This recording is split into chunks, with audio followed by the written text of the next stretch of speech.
Енді Қазақстандағы YouTube және TikTok креаторлары 10%-ның орнына 20% салық салады екен. Айта кететін жайт, Қазақстанда басқа мемлекеттер сияқты YouTube-қа 10% салықты салады. ақш та басқа мемлекеттер сияқты 10% салық салады.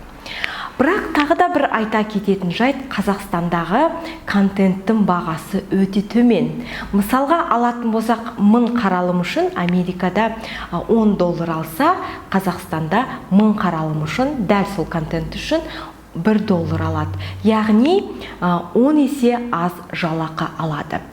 Ойлаңыздаршы, контент біріншіден арзан, 10 есе аз ақша алады, екіншіден 20% салық төлесе, онда қазақ тілді контент, жалпы Қазақстандағы контент не болмақ? Мысалға алатын болсақ, мен орыс тілінде, қазақ тілінде, ағылшын тілінде жетік меңгерген адаммын, 3 тілді жетік меңгерген адаммын. Мен ақшаның артынан қуып, ағылшынша, орысша контент шығаруыма болатын еді.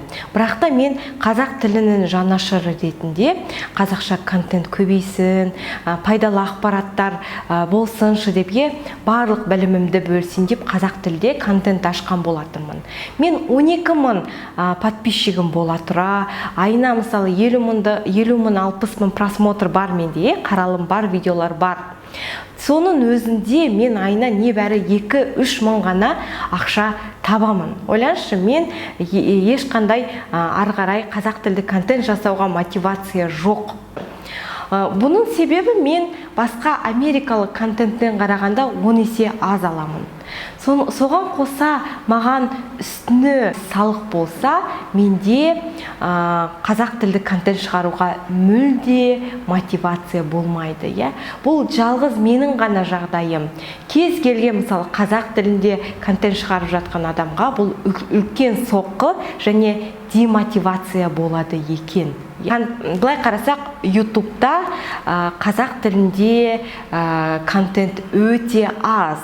Әрине, TikTok-тан миллиондаған реклама алатын, немесе YouTube-тан миллиондаған реклама алатын, киім сататын креаторларға бұл өте ауыр тимеуі мүмкін, бәлкім ақша қалтасынан соғады, бірақ дегенмен қалпына келіп алады.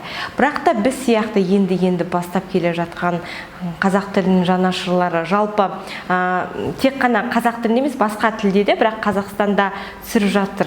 Талай керемет контенттер бар, біздің жалпы елімізді танытатын, жалпы өзінің критикалық ойын дамытатын керемет контенттер бар.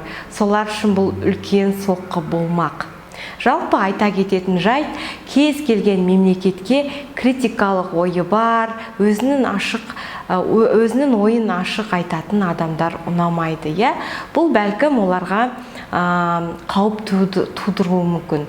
Әсіресе социалды политикалық тақырыптарда ашық сөйлейтін блогерларды бақылау үшін бұл өте күшті заңнама деп ойлаймын. Егер де менің ойыммен келсеңіздер, осы заңнамаға қарсы болсаңыздар, менің видеомен бөлісіп, астына комментарий жазып қолдап кетіңіздер.